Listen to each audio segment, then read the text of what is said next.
রাসূলুল্লাহ সাল্লাল্লাহু আলাইহি সাল্লাম বলেন, এবার হাদিস শুনেন, নবীজি বলেন, ইযা আমারতুকুম বিশাইইন ফাফআলুহু মাসতাতাতুম। আমি রাসূল যদি তোমাদেরকে কোনো কিছু করতে বলি, আদেশ পালন, তাহলে তোমরা তোমাদের সাধ্য যতটুকু অতটুকু দিয়ে আদেশটা পালন করিও। কিন্তু ইদা নাহাইতুকুম বিশাইইন ফাতরুকুহু, এই গুরুত্বপূর্ণ কথা রাসূল বলছে, কিন্তু আমি যদি কোনো নিষেধ করি তাহলে তা সম্পূর্ণ বর্জন করো।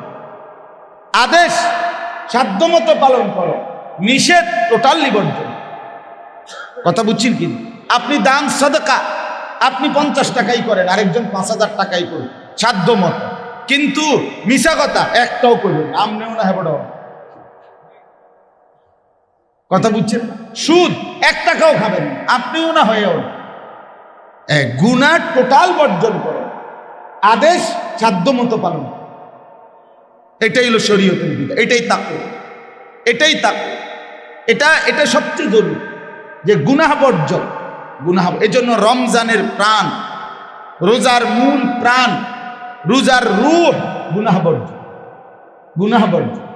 যে ব্যক্তি সিদ্ধান্ত নিবে আমি রমজানের চাঁদ উঠবে আরেকটা চাঁদ পর্যন্ত ডাক্তারের প্রেসক্রিপশন যেভাবে মেনে নেই, ডাক্তার সাহেব বলছে ওষুধ চলাকালীন এই সময়টা গরুর গোশত, চিংড়ি মাছ, দুধ এগুলো খাবেন না, তো এইভাবে কঠোর নিয়ন্ত্রণ করে মানুষ মানতে পারে, তাইলে আল্লাহ তাআলার কথা মতো একটা মাস আল্লাহ তাআলা বলেন গুনাহ বর্জন করো, সাথে আমার হুকুমগুলো পালন করো, আমি আল্লাহ মুত্তাকি বানিয়ে দেব, জান্নাতি বানিয়ে দেব। পরবর্তী বছরটা 11 মাস তোমাকে এর বরকতে গুনাহমুক্ত জীবন পালন করে আল্লাহর বন্দিগির সাথে চলার মতো যোগ্যতাও দান। তুমি দেখো না, তুমি দেখো, কথাটা মেনে দেখো। কিন্তু আমাদের সমস্যা হয়েছে, আমারও আপনারও, ডাক্তার সাহেব বলছে এই 3টা ওষুধ দিলাম, এই 3টা ওষুধ খাবেন, আর গরুর গোশত, চিংড়ি মাছ খাবেন না। মাসখানিক পরে বলতেছে ডাক্তার কোনো পরিবর্তন নাই। কি ওষুধ দিলে নাম নেই কোথারেন? ডাক্তার সাহেব বলছে কেন, কোনো পরিবর্তন নাই। তো বলছে না, সব ওষুধ খাইছেন ঠিক মতো? জি খাইছি। তো গরুর গোশত, চিংড়ি মাছ খাইতে যে নিষেধ করছিলাম এগুলো খান? জি স্যার এগুলো খাই। ওষুধও খাই, গোশত খাই, চিংড়ি মাছও খাই। তো তাহলে হইব কেমন?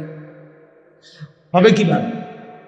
নিয়ম তো হইল উনি তো আপনাকে কিছু করতে বলছে, মানে ওষুধ খাইতে বলছে, কিন্তু নিষেধও তো করছে, আপনি নিষেধ বর্জন করলেন না। এই জন্য অসংখ্য মুসলমান আমরা রোজা তো রাখি, উপাস তো থাকি, সুবহে সাদিক থেকে সূর্যাস্ত পর্যন্ত খাদ্য পানীয়, স্ত্রী মেলামেশা থেকে বিরত তো থাকি, কিন্তু চুরি, ডাকাতি, সুদ, ঘুষ, অবৈধ উপার্জন, মিথ্যা, বেহায়াপনা, নাচ গান, মোবাইলের অশ্লীল ছবি দেখা, মা বোনদের বেপরদিগি, এটা তো চলতে, ফলে কোনো ফায়দা আসে, কাঙ্ক্ষিত ফলাফল আসে। অসংখ্য মা বোন রমজান মাসটাকে বাজারে আর মার্কেটে উৎসর্গ করে একেবারে নিজেকে দিয়ে দেয় টোটাল। আগে খাইয়া যাইতো, এখন শুধু বেপর্দা। ঠিক আছে বুড়ি, শুধু আগে পেট ভরা বেপর্দা, এখন উপাস্যা বেপর্দা। খায় নাই আর কি, সকালে নাস্তা খায় নাই, দুপুরে খানা খায় নাই, এতটুকু। আগে ছিল পেট ভরা বেপর্দা, এখন ক্ষুধার্ত বেপর্দা, এতটুকু। তাইলে যদি কেউ সফল হতে চায়, কৃতকার্য হতে চায়, কামিয়াব হতে চায়, তাহলে তাকে এই দুনিয়ার হায়াতে 2 জিনিস অর্জন করতে হবে। এক হলো ঈমান, আর এক হলো কি? তাকওয়া। ঈমান এবং তাকওয়া, এই 2 জিনিস অর্জনের পর 3 নাম্বারটাই জানবে, তৃতীয় বিষয়টাই জানবে। এখন এখানে আল্লাহ তাআলা বললেন ইয়া আইয়ুহাল্লাযীনা আমানু, হে ঈমানদারগণ। এতে করে আলহামদুলিল্লাহ এতটুকু আশ্বস্ত হওয়া গেল, আল্লাহ তাআলা আমাকে আপনাকে ঈমানদার হিসাবে গ্রহণ করলেন, নাইলে ডাক দিলেন কেন? এক ধাপ আগায় গেল, পাসপোর্ট হয়ে গেল, এখন শুধু ভিসা লাগবে। ভিসাটা হলো তাকওয়া, ঈমান পাসপোর্ট। পাসপোর্টের উপরে ভিসা লাগবে, জান্নাতের গাড়িতে উঠে যাবে, জান্নাতের ফ্লাইট ধরবে। এই জন্য আল্লাহ তাআলা বললেন, এখানে লক্ষণীয় কথা, প্রথম শব্দ হলো ইয়া আইয়ুহাল্লাযীনা আমানু, হে ঈমানদারগণ, আর শেষের শব্দ হলো লাআল্লাকুম তাত্তাকুন, তোমাদেরকে বানাবো মুত্তাকি, যেন তোমরা মুত্তাকি হতে পারো। শুরুতে ঈমান, শেষে তাকওয়া, আর এই দুইটাই দরকার। আর মাঝখানে হলো প্রেসক্রিপশন, ওষুধটা মাঝখানে হলো ঔষধটা, ঔষধের নামটা বলছে। এই ওই ভাই ভিতরে কথা বললেন না, এই যে ভাই কথা বলবেন না, সাবধান।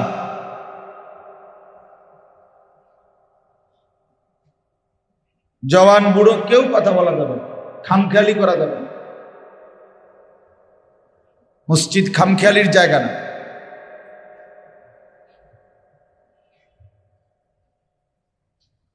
আমার এটা একবারে সিদ্ধান্ত। আমার আলহামদুলিল্লাহ, আমি যেই মসজিদে গত 10 বছর নামাজ পড়াইছি, আমি এটা কঠিন গাফেলকে বলতে আমি রাজি না। এতে বদলায় না জিন্দগি, কিছু ফায়দা হয় না। আপনি বসে বসে ঝিমাবেন, কথা বলবেন, মোবাইল টিপবেন, ডাইনে বামে ছবি তুলবেন, শতবদ্ধ করবেন, আবার আপনি বদলাবেন আল্লাহর কথার থেকে। জিনা এত খামখেয়ালি জিনিস, এটা বাংলা অঙ্ক বই না, কোরআন। 100 ভাগ না, শুধু 1000 ভাগ, 1,00,000 ভাগ আন্তরিকতা দেখাইলেও, পুরাটা সঁপে দিলেও কোরআন সুন্নাহর ইলম কিছুটা দেয়। আমরা ছোটবেলায় উস্তাদদের মুখে শতবার এটা শুনেছি, আল ইলমু লা ইউতিকা বা'দাহু হাত্তা তু'তিয়াহু কুল্লা। ইলম, কোরআন সুন্নাহর ইলম তোমাকে কিছুটা দেবে না যদি তুমি তোমার পুরাটা ইলমকে না দাও। তুমি তোমাকে পুরা সঁপে দাও, তাইলে হয়তো কিছুটা মিলবে। সেখানে আপনি খামখেয়ালি করলে কিছুই মিলবে, বঞ্চনা ছাড়া আর কিছুই মিলবে। এই জন্য দয়া করে, কষ্ট হইল, আপনি প্রয়োজনে আগে ঘুমাই আসবেন, অসুবিধা নেই। 10টা থেকে আপনি 12টা পর্যন্ত ঘুম যান, কাজের এটাকে গুরুত্বপূর্ণ মনে করেন, তাইলে ইনশাআল্লাহ জীবনে পরিবর্তন হবে।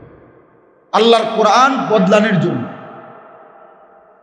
আমি প্রতিদিন বলি এটা বয়ান, 30 বছর ধরে প্রতি বছর 52টা জুমা, এক বছরে 52 সপ্তাহ, তাহলে 52 সপ্তাহ জুমার বয়ান হয়। এভাবে যদি 30 বছর আপনি শুনে থাকেন, তাহলে আপনি কতগুলো জুমার বয়ান শুনলেন। এতদিন জুমার বয়ান শোনার পরেও আপনার থেকে গুনাহ, নাফরমানি, অসভ্যতা, অশ্লীলতা, বেহায়াপনা ছুটবে না, তা আপনি শুনলেন কি, বুঝলেন কি? ইনসাফের কথা বলেন, ইনসাফের কথা বলেন। ইনসাফ কি বলে? আজকে 30 বছর আল্লাহর কথা শুনতেছেন, এখনো আপনি টেলিভিশন দেখার, নাটক, সিনেমা, নাচ গান দেখার অভ্যাসটাই ছাড়তে পারলেন না, তাহলে আপনাকে আর কি বললে, কেমনে বললে, কতদিন বললে ছুটত? আপনি এখনো হারাম ছাড়লেন না, তাহলে কখন ছাড়বেন? কোন দিন? এটার মূল কারণ খামখেয়ালি। অসংখ্য যুবক মনে করে হুজুরদের এসব কথার মধ্যে আমার জন্য কোনো কিছু নাই।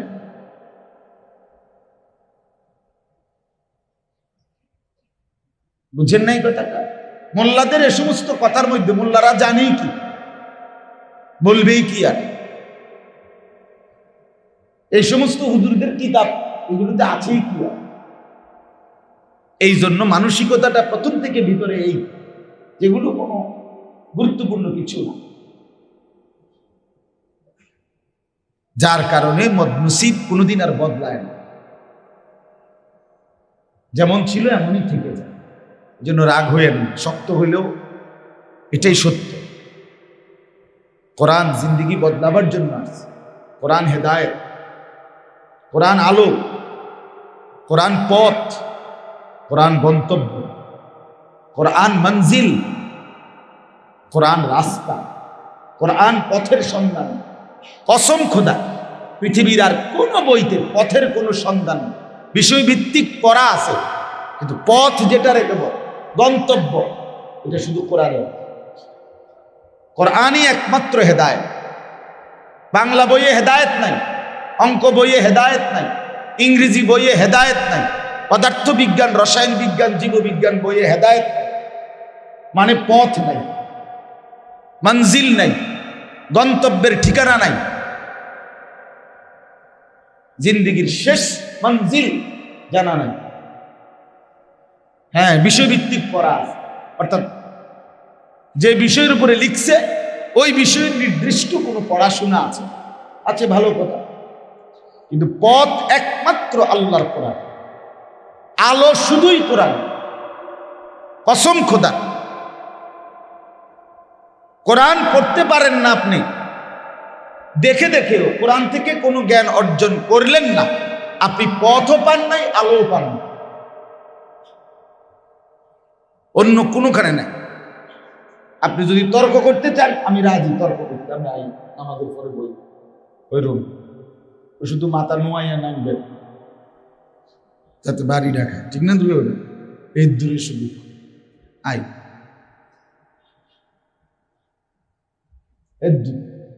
আপনি বলেন, তর্ক করেন, আল্লাহর কোরআন ব্যতীত আর কোথাও আলো।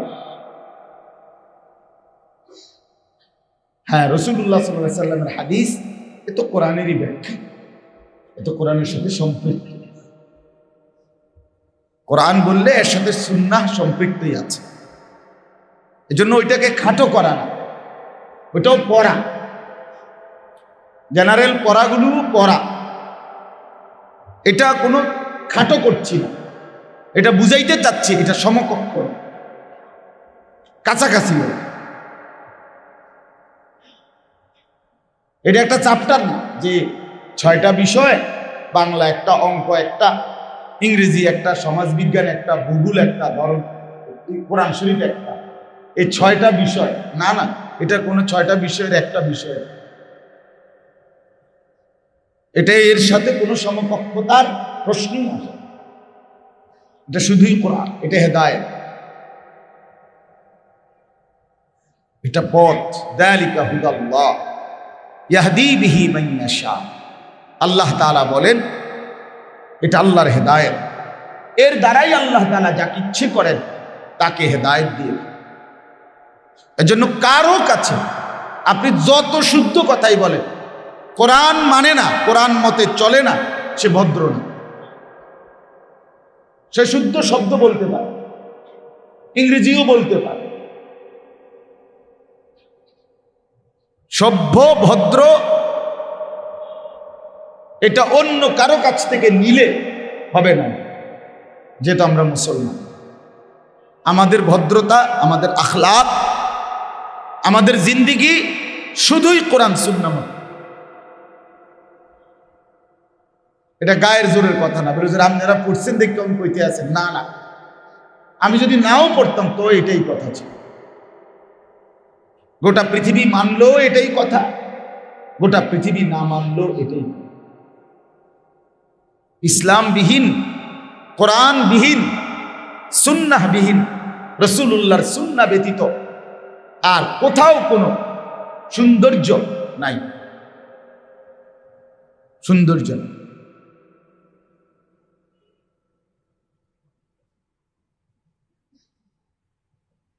এজন্য আমরা প্রত্যেকে ইনশাআল্লাহ ফিকির করেন, আন্তরিক আমার কথা না শুনে, যখনই আল্লাহর কথা শুনবেন, যেই কোনো ওয়াজ মাহফিল আপনি দিল লাগায় আসুন, দেখবেন ধীরে ধীরে অন্তরে নূর জমবে, একদিন আলোকিত হয়েছে।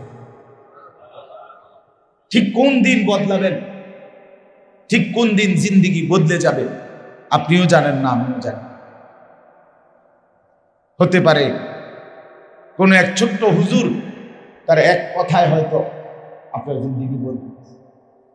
মেরি জাহাঁ বদল গই, হওয়া কি রুখ ভি বদল গই। হাকিমুল উম্মত মুজাদ্দিদুল মিল্লাত হযরত মাওলানা শাহ আশরাফ আলী থানভী রাহমাতুল্লাহ আলাইহির মজলিসে ভারতীয় উপমহাদেশের একজন বিখ্যাত কবি জিগার মুরাদাবাদী, সে সারা জীবন ইসলামের বিরুদ্ধে কবিতা লিখত, মদ খাইত, নেশা করত। তার বন্ধুরা তার একদিন ধরে অনেক বুঝাইয়া সুজাইয়া থানভী রাহমাতুল্লাহ আলাইহির মজলিসে বসাইছে পিছনে। তো বসাইছে, সে তো কিছুটা মাদকাসক্ত, তারপরও শুনছে অনেক, আধা ঘন্টা 40 মিনিট হাকিমুল উম্মতের কথা শুনে হঠাৎ লাফ দিয়া দাঁড়ায়া চিৎকার দিয়া বলছে, হায় মৌলানা কি বললাই, মেরি জাহাঁ বদল গই, হওয়া কি রুখ ভি বদল গই। এইটা ওনার, হায় তুমি এটা কি শুনাই, আমার তো দুনিয়াই বদলে দিলা, আমার জিন্দিগির গতিটাই তো তুমি উল্টে দিলা। এরপরেই তিনি বদলে গেছে। সবাই কোরআনকে কদর করা, কদর করা, খামখেয়ালি মনে না করি। আপনি শিক্ষিত, ভালো কথা, কোনো অসুবিধা নেই। আপনি সমাজের ভালো মানুষ, আলহামদুলিল্লাহ। আপনি সমাজের কোনো গুরুত্বপূর্ণ পদে আছেন, আলহামদুলিল্লাহ, সবই ঠিক আছে। কিন্তু তার চাইতে গুরুত্বপূর্ণ আপনার আখিরাত, তার চাইতে গুরুত্বপূর্ণ আপনার কবর, তার চাইতে গুরুত্বপূর্ণ আপনার পরক। ওইটাকে যত্ন করা, যথাযথ গুরুত্ব দেওয়া ভীষণ দরকার। দুনিয়ার ভুলে শুধরানো যাবে, আখিরাতের ভুলে আর শুধরানো যাবে, শুধরানো যাবে। প্রত্যেকটা নাফরমান পাপী, খোদার কসম, আজকে আমি আপনি উসিকুম ইয়ায়া, আপনাদেরকেও বলছি, আমাকেও বলছি, প্রত্যেকটা পাপী নাফরমান অবাধ্য, চুরি ডাকাতি জিনা ব্যভিচার মদ জুয়া সুদ ঘুষ নাচ গান অশ্লীলতা বেহায়াপনা অসভ্যতা বেহায়া বেপর্দার এই জিন্দিগি আমরা যারা পালন করছি দিবানিশি, কসম খোদার, প্রত্যেকেই যদি তওবা না করে ফিরে না আসে, আল্লাহ যদি দুনিয়ার হায়াতে মাফ না করে, হাসরের ময়দানে আফসোস করবে। ইয়াউমাইদিন ইয়াতাযাক্কারুল ইনসান ওয়া আন্না লাহু যিকরা। আল্লাহ বলে সেদিন কিয়ামতের মাঠে প্রত্যেকটা মানুষ তার পেছনের জিন্দেগি মনে পড়বে। ওয়া আন্না লাহু যিকরা, কিন্তু আল্লাহ বলে বান্দা মনে পড়ে কি হবে তখন? হ্যাঁ, মনে তো পড়লো, ঠিক আছে, লাভ কি হবে? ইয়া লাইতানি কদ্দামতু লিহায়াতি। রব্বুল আলামিন বলে প্রতিটা নাফরমান বলবে, হায় যদি আমি দুনিয়ার হায়াত থাকতে আজকের আখিরাতের জন্য কিছু পাঠাইতাম। এ তো বলে কি হবে? ইয়া লাইতানি কুনতু মাহুম ফাফুজা ফাওজান আযীমা। নাফরমান বলবে, হায় যদি আল্লাহর নেক বান্দাদের সঙ্গী হতাম, তাইলে আজকে আমিও তো কামিয়াব হয়ে যেতাম। ইয়া লাইতানি লাম উতা কিতাবিয়া। হায় আফসোস, আজ হাসরের ময়দানে আমার আমলনামা যদি আমার হাতে না দিত। ইয়া লাইতানি লাম উশরিক বিরাব্বি আহাদা। হায় আফসোস, যদি আমি আমার আল্লাহর সাথে শরীক না করতাম। ইয়া লাইতানা আতানা আল্লাহ ওয়া আতানার রাসূলা। হায় আফসোস, যদি আমি আল্লাহ এবং তার রাসূলের আনুগত্য করতাম। এসব কোরআনের আয়াত। ইয়া লাইতানি ইত্তাখাযতু মা'আর রাসূলি সাবিলা। হায় আফসোস, যদি আমি দুনিয়ায় রাসূলের আনুগত্য করতাম, পথ ধরতাম।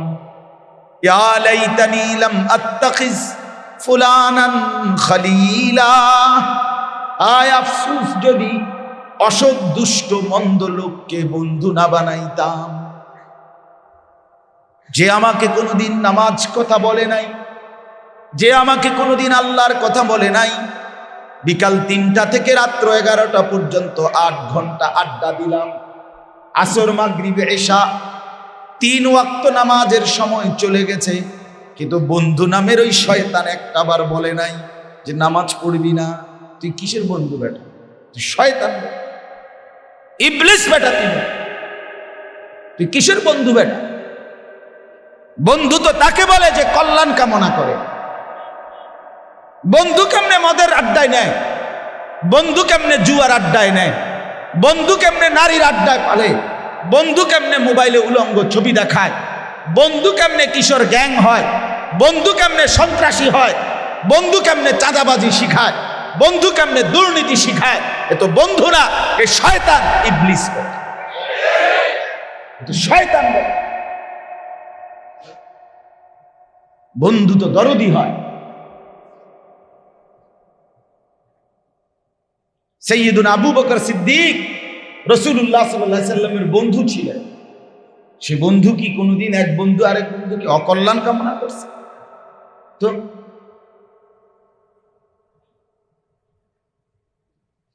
রাসূলুল্লাহ সাল্লাল্লাহু আলাইহি ওয়াসাল্লাম বারবার এটা বলছে, আল মারউ আলা দীনি খলিলিহি ফালিয়ানজুর আহাদুকুম মান ইউখালি। নবীজি বলছে প্রত্যেক মানুষ তার বন্ধুর দ্বারা প্রভাবিত হয়, অতএব লক্ষ্য রেখো কাকে বন্ধু বানাচ্ছ। বন্ধু নির্বাচনে সব। আজকের যুব সমাজের অধিকাংশ বরবাদী, অধিকাংশ নষ্টামি, অসভ্যতা, অশ্লীলতা, বেহায়াপনার অন্যতম প্রধান অনুষঙ্গ কারণ এই অসৎ বন্ধু, অসৎ সঙ্গ। কোন মদখোর প্রথম নিজের থেকে, আপনি জিজ্ঞাসা করেন একটা নেশাখোরের, জিজ্ঞান যে দোস্ত তুই নিজের থেকে নিয়ে শুরু করছিলি নেশা, বলবে না না না, আমারে কোন অসৎ বন্ধু কি করে দিছে? আরে একটা বিড়ি খাওয়েন না রে জিজ্ঞান, এই যে বিড়ি খায়, সিগারেট খায় যারা নিয়মিত, তারাই জিজ্ঞাসা করে যে আপনি প্রথম আজকে ঘুমের থেকে উঠা সকালবেলা আজকে আমি এখন থেকে নিয়মিত বিড়ি খাবো, হ্যাঁ এভাবে নিমেষে বিড়ি খাইছি, ওটা রোজই ওটা বলবে না। আমি বিশ্বাস করে পয়লা চাইছিলাম না, এই আমার লগে একটি বারবার বারবার কয়, দুটা টান দিয়ে শাস্তা বেড়া এরকম করে। একটা জিনিসের আইডিয়াও তো থাকা দরকার, হ্যাঁ জিনিসটা কি এটা তো বুঝাও দরকার। ঠিক আছে খাইলি না, কিন্তু আইডিয়া থাকলে তো ভালো। এই আইডিয়ার জন্য আমারে ধরাই দিছে। শেষের 2 টান 4 টান দিতে দিতে মাসখানিক পরে দেখলাম আমি পুরাপুরি অবস্থা, এখন আর ছাড়তে পারতেছি। ঠিক কিনা বলেন? একজনও পাবেন না নিজের থেকে শুরু করছে, কোনো না কোনো সঙ্গী শুরু করে। আল্লাহ আমাদেরকে মাফ করে দেন। আমার বাপ তো বলতেছিলাম, ঈমান এবং তাকওয়া এই 2 জিনিস আমাদের মূল পুঁজি, আর এই 2 জিনিসের পরবর্তী গন্তব্য কোথায় যান, আর এটাই সফল। এই কথাটা তো বুঝছেন? এখন তা আমি বলতেছিলাম, এই একটি আয়াতে 183 নম্বর আয়াতে আল্লাহ তাআলা দেখাইলেন, ইয়া আইয়ুহাল্লাযীনা আমানু, হে ঈমানদারগণ, আর লাস্টে বললেন লাআল্লাকুম তাত্তাকুন। তার মানে আমার সফলতার যেই 2টা জিনিস দরকার, ঈমান এবং তাকওয়া, এক আয়াতেই আল্লাহ তাআলা সেইটার প্রেসক্রিপশন দিয়ে দিছেন, জান্নাতের সন্ধান দিয়ে দিছেন, সন্ধান দিয়ে দিছেন। এখন ঈমান আমরা ধরে নিলাম, নিজেদের ঈমান আমরা কি করে নিলাম? ধরে নিলাম। আল্লাহ, আমরাও ধরে নিলাম যে আল্লাহ আমাদের ঈমান গ্রহণ করছেন, এই জন্য হে ঈমানদারগণ বলে আমাদেরকে ডাক দিয়েছেন, বলেন আলহামদুলিল্লাহ। এখন আমাদেরকে মুত্তাকি বানাইতে চান, তাকওয়া। আল্লাহ তাআলা মাঝখানে প্রেসক্রিপশন দিছেন, এই মাহে রমজানের যেই রোজা, এটা পালন করো বান্দা, আমি রব্বুল আলামিন ওয়াদা দিলাম। বড় মজার বিষয়, আল্লাহ তাআলা বলে, বান্দা তোমার দুইটা জিনিস দরকার, ঈমান এবং তাকওয়া। তো ঈমান তোমার আছে, আমিও গ্রহণ করলাম, এবার তাকওয়া তোমাকে দিতে চাই। তো এর জন্য 1 মাসের একটা প্রেসক্রিপশন দিলাম, মাহে রমজান। এই একটা মাস 31 দিন লাগবে না, আমি আল্লাহ ওয়াদা দিলাম 30 কিংবা 29 একদিন আগেই হবে, আর নাই তো 30-এর পরে যাবেই না, 31-এর যাবেই না। 30-এর ভিতরে তুমি শুধু আমার একটা মাস আমার কথা শুনবা, যা নিষেধ করেছি তা বর্জন করবা, যা পালন করতে বলেছি তা পালন করবা। 30 দিনের ব্যবধানে আমি আল্লাহ ওয়াদা দিলাম তোমার ঈমানের পাসপোর্টে ভিসা লাগায় দেব, তাকওয়ার জান্নাতের গাড়িতে উঠায় দেব। খালাস, যা বেটা বন্ধ। ঈমান পাসপোর্ট, তাকওয়া ভিসা। 30 দিনে ভিসা লাগবে, 31 দিন হবে না, পারলে 29 দিনে লাগাই দেবেন। যা মন চাইলে কাউরে কোনো সময় 29ও দিয়ে দেবে। তো 30-এর পরে যাইতো, একদম সাফ কথা, লাআল্লাকুম তাত্তাকুন। একটা মাস, একটা মাত্র 30টা দিন গুনে গুনে, আইয়ামাম মা'দুদাত। এই যে পরের আয়াত, গুনা দিন। মা'দুদ মানে হলো গুনা, গুনি না গুনে করে হাতের আঙ্গুলে গুণ্য বান্ধ। দেখবা আমি আল্লাহর কথা নড়চড় হবে না। আমি 30 দিনের ব্যবধানেই পরবর্তী চাঁদ উঠিয়ে, ঈদের চাঁদ, শাওয়ালের চাঁদ তুলে তোমার জান্নাতের গাড়িতে তুলে দেব, তাকওয়া দিয়ে। তাহলে লাআল্লাকুম তাত্তাকুন, এটা গুরুত্বপূর্ণ। তাকওয়া এটা বহুতই গুরুত্বপূর্ণ, তাকওয়া। তাইলে আমরা এটা বুঝি। এখন আসেন, তাকওয়া কি জিনিস? খুব অল্প কথায় বলি। তাকওয়া মানে হলো 2 জিনিস, তারকুল মুনকারাত, ফি'লুল খায়রাত। আল্লাহ এবং তার রাসূলের সমস্ত নিষেধ বর্জন করা, আল্লাহ এবং তার রাসূলের সমস্ত আদেশ পালন করা। খালাস, নিষেধ বর্জন, আদেশ পালন। কন্ত কি কইছি? এটা হলো তাকওয়া। এটা কি বলেন না? তাকওয়া। নিষেধ বর্জন, আদেশ পালন। আগে নিষেধ বর্জন, এরপরে আদেশ পালন। আপনি আবার আপনার মতো নম্বর 1 2 উল্টে লইতেন যে ফার্স্ট, এই ফার্স্ট, বুঝেন? অনিয়ম করলে হবে না। আগে কি? নিষেধ বর্জন, এরপরে কি? আদেশ পালন। আরবিতে বলে দাফউল মুদাররাতি মুকদ্দামুন আলা জালবিল মানফাআ। এটা একটা আরবি প্রবাদ। অর্থ হইল ক্ষতি আগে সরাও, উপকার এরপরে আনো। আগে ক্ষতি দূর করো, এরপরে উপকার করো। যেমন একবারে সহজ হলো, এই যে জানালার যে গ্রিল, মনে করেন লোহার গ্রিল যদি হইতো, তো গ্রিলে ঝংকার ধরছে 2-3 বছরের পরে, এখন এটারে নতুন রং করবে, সিদ্ধান্ত নিছে কমিটি, যেহেতু পুরানো হয়ে গেছে ঝংকার। এখন নিয়ম কি? আগে রং দিবে, এরপরে সিরিজ কাগজ দিয়ে ডলবে। তো কি আগে কি সরাও? ওই যে ঝংকারটা যে ক্ষতিকর, এইটা আগে কি করো? সরাও, এরপরে কি আনো? রং আনো, মানে উপকারটা। এইটারে কয় আরবিতে আগে ক্ষতি সরাও, এরপরে উপকার। আগে মুসিবত ঝামেলাটা সরাও। আরো বাংলা উদাহরণ আছে, একেবারে গ্রাম্য উদাহরণ। ভিক্ষা থাক কুত্তার সঙ্গে। চাইল দেওয়ান লাগতো না ভাই, আসছিলাম আপনার বাড়ির দরজায় চাউলের লাগতো, কিন্তু ডাক দেওয়াতে যেই কুত্তা যেভাবে শিক্ষার্থী আছে, এটা যদি আমার এখন কামড় দিত, আমার সাথের চাইল বেচাও চিকিৎসা হইত। আপনার চাইলেরও দরকার নাই, আপনি এটা সরাও। উজবুবিল কাল আরবিতে বলে এটারে। ভিক্ষা থাক কুত্তা সামলা, অর্থাৎ ক্ষতি আগে সরাও। উপকার করলে কইরো, না করলে না করো, কিন্তু কি করো না? ক্ষতি। রাসূলুল্লাহ সাল্লাল্লাহু আলাইহি সাল্লাম বলেন, এবার হাদিস শুনেন, নবীজি বলেন, ইজা আমারতুকুম বিশাইইন ফাফআলুহু মাসতাতাতুম। আমি রাসূল যদি তোমাদেরকে কোনো কিছু করতে বলি, আদেশ পালন, তাহলে তোমরা তোমাদের সাধ্য যতটুকু অতটুকু দিয়ে আদেশটা পালন করিও। কিন্তু ইদা নাহাইতুকুম বিশাইইন ফাতরুকু। এই গুরুত্বপূর্ণ কথা রাসূল বলছে, কিন্তু আমি যদি কোনো নিষেধ করি তাহলে তা সম্পূর্ণ বর্জন করো। আদেশ সাধ্যমতো পালন করো, নিষেধ টোটালি বর্জন। কথা বুঝছেন কি? আপনি দান সাদাকা আপনি 50 টাকাই করেন, আরেকজন 5000 টাকাই করুন সাধ্য মতো, কিন্তু মিশা কথা একটাও করবেন আমনেও না হেবড়াও। কথা বুঝছেন? সুদ 1 টাকাও খাবেন আপনিও না হয়েও না। গুনাহ টোটাল বর্জন করো, আদেশ সাধ্য মতো পালন। এটাই হলো শরীয়তের বিধান, এটাই তাকওয়া, এটাই তাকওয়া।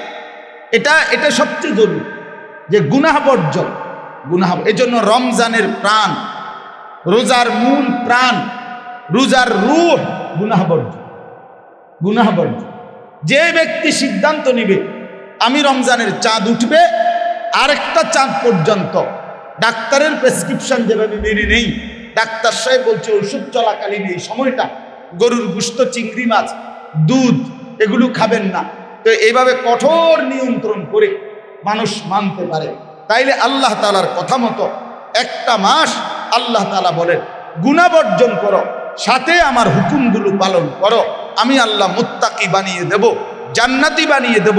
পরবর্তী বছরটা 11 মাস তোমাকে এর বরকতে গুনাহমুক্ত জীবন পালন করে আল্লাহর বন্দিগির সাথে চলার মতো যোগ্যতাও দান। তুমি দেখো না, দেখো, তুমি দেখো, কথাটা মেনে দেখো। কিন্তু আমাদের সমস্যা হয়েছে, আমারও আপনারও, ডাক্তার সাহেব বলছে এই 3টা ওষুধ দিলাম, এই 3টা ওষুধ খাবেন, আর গরুর গোশত, চিংড়ি মাছ খাবেন না। মাসখানিক পরে বলতেছে ডাক্তার কোনো পরিবর্তন নাই। কি ওষুধ দিলে নাম নেই কইতারেন? ডাক্তার সাহেব বলছে কেন কোনো পরিবর্তন নাই? তো বলছে না, সব ওষুধ খাইছেন ঠিক মতো? কয় জি খাইছি। তো গরুর গোশত, চিংড়ি মাছ খাইতে যে নিষেধ করছিলাম এগুলো খান? কয় জি স্যার এগুলো খাই। ওষুধও খাই, গোশত খাই, চিংড়ি মাছও খাই। তো তাহলে হইব কেমন? হবে কিভাবে? নিয়ম তো হইল উনি তো আপনাকে কিছু করতে বলছে, মানে ওষুধ খাইতে বলছে, কিন্তু নিষেধও তো করছে, আপনি নিষেধ বর্জন করলেন নাকি? এই জন্য অসংখ্য মুসলমান আমরা রোজা তো রাখি, উপাস তো থাকি, সুবহে সাদিক থেকে সূর্যাস্ত পর্যন্ত খাদ্য পানীয়, স্ত্রী মেলামেশা থেকে বিরত তো থাকি, কিন্তু চুরি, ডাকাতি, সুদ, ঘুষ, অবৈধ উপার্জন, মিথ্যা, বেহায়াপনা, নাচ গান, মোবাইলের অশ্লীল ছবি দেখা, মা বোনদের বেপরদেগি, এটা তো চলতে, ফলে কোনো ফায়দা আসে, কাঙ্ক্ষিত ফলাফল আসে। অসংখ্য মা বোন রমজান মাসটাকে বাজারে আর মার্কেটে উৎসর্গ করে একেবারে নিজেকে দিয়ে দেয় টোটাল। আগে খাইয়া যাইতো, এখন শুধু বেপর্দা, ঠিক আছে বুড়ি, শুধু আগে পেট ভরা বেপর্দা, এখন উপাস্যা বেপর্দা। খায় নাই আর কি, সকালে নাস্তা খায় নাই, দুপুরে খানা খায় নাই, এতটুকু। আগে ছিল পেট ভরা বেপর্দা, এখন ক্ষুধার্ত বেপর্দা, এতটুকু লাভ হল। এই জন্য বললাম লাআল্লাকুম তাত্তাকুন, আল্লাহ তাআলা বললেন তোমাকে মুত্তাকি বানাবো। আর মুত্তাকির শর্তই হলো, তাকওয়ার শর্তই হলো গুনাহমুক্ত, গুনাহ ছেড়ে দেওয়া, আল্লাহর নিষেধ ছেড়ে দেওয়া, নাফরমানি বর্জন করা। এই জন্য এখানের প্রথম বক্তব্য এটাই, আইয়ুতাআ ফালা ইউসা। তাকওয়ার আরো একটা অর্থ বলতেছি, তাফসীরে আছে যে আল্লাহর আনুগত্য করতে থাকা, আল্লাহর নাফরমানি না করা। আইয়ুশকারা ফালা ইউকফার, সর্বদা আল্লাহর কৃতজ্ঞতা আদায় করা, কখনোই কুফরি নাফরমানি না করা। আইয়ুযকারা ফালা ইউনসা, সর্বদাই আল্লাহকে স্মরণ করা, কখনোই ভুলে না যাওয়া। এই সবটা মিলাইয়া তাকওয়া, সবটা মিলাইয়া তাকওয়া। কঠিন না বাপ, কঠিন না, সম্ভব। কোনো মুসলমানের জন্য, কোনো মানুষের সন্তানের জন্য, কোনো মানুষের বাচ্চার জন্য খোদার কসম আল্লাহর বিধান, রসুলের সুন্নাহ, কোরআন হাদিসের কথা মানা অসম্ভব। এই কথা বলা সে বেঈমান, বেঈমান বেটা, তুমি বেঈমান বেটা। হুজুর বলেন তো বুঝি, কিন্তু বর্তমান জামানায়, বর্তমান সময়ে বর্তমান পরিস্থিতিতে, বর্তমান অবস্থায় এইভাবে মানা, এটা মানা, ওটা মানা সম্ভব না, এটা অযৌক্তিক, অথবা এটা অসম্ভব, এটা অবাস্তব, এটা আর এখন হবে না, তুমি বেঈমান। বেঈমান সাফ কথা। আল্লাহর কোরআনের সামনে, রাসূলুল্লাহ সাল্লাল্লাহু আলাইহি সাল্লামের সামনে নিজের দুর্বলতা স্বীকার করে যে হ্যাঁ, এটা আমার ব্যর্থতা, এটা আমার অক্ষমতা, এটা আমার দুর্বলতা, আমি করছি না, আমি পারতেছি না, আমি অপরাধী, আমি গুনাহগার, আমি নাফরমান। এটা তো স্বীকার করা, তওবা করা। না না, আরো গান পাতব, যুক্তি দেয়, হুজুর আপনারা বললেই হবে নাকি? হ্যাঁ, আপনারা পৃথিবী দেখতে হবে, বর্তমান পরিস্থিতি দেখতে হবে, সিচুয়েশন দেখতে হবে, সার্বিক অবস্থা বুঝতে হবে। কি বলতে চাইছেন আপনি? আমি কিতাব বুঝুন, সার্বিক পরিস্থিতি আমি দেখবো কেন? যিনি বিধান দিছেন সেই আল্লাহ, তিনি কি সার্বিক পরিস্থিতি দেখেন না? তো তাইলে উনারে না বলবেন না, আমার বলেন। কোন আলেমে দিন হুজুরদের কথা মানা যাবে না, হুজুরদের সব কথা তো আমি আপনার একটা কথাও আমার বলতে, আমি হুজুরের কথা মানতে আপনাদের কইছি কোনো কথা? আমার কথা আছে, আমি একটা কই, আপনারা মানবেন নি করান। আমি ময়নামতি ক্যান্টনমেন্ট একটা গুমতি টাওয়ার আছে, এই বড়, ওইখানে নিচ তলায় আন্ডারগ্রাউন্ডে মাছ এবং তরকারি বেচে। এখনো আমি ওইখান থেকে তরকারি কিনে বাসায় দিয়ে আসছি। এখন আপনারা আমার মুসল্লি প্রত্যেকেই, আমার কথা হইল, আপনারা গুমতি টাওয়ারের নিচে এই মাছ তরকারি সবাই আগামীকাল থেকে ওইখান থেকে তরকারি কিনবেন, বলেন ইনশাআল্লাহ? ওনার মাথা নেই, বলেন ইনশাআল্লাহ? বলেন। এটা হইলে না আমার কথা বোঝেন নাই আপনার, এইটা না আমার কথা নেই।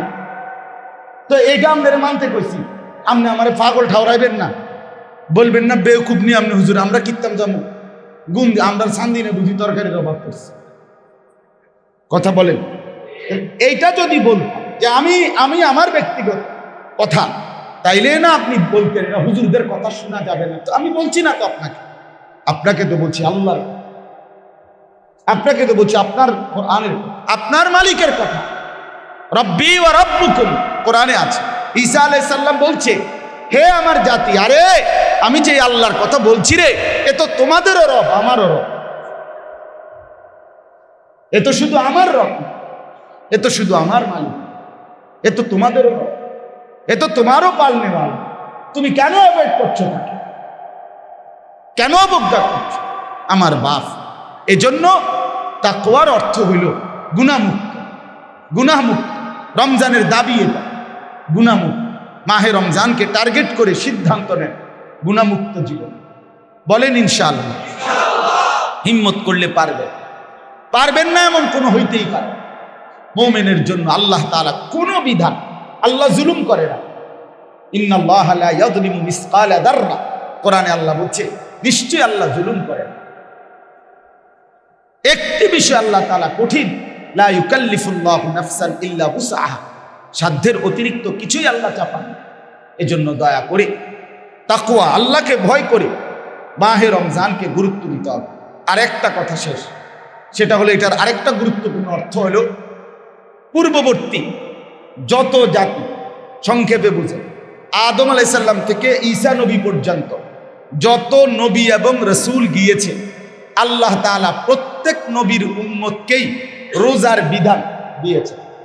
ওই যে কামা কুতিবা আলাল্লাযিনা মিন ক্বাবলিকুম।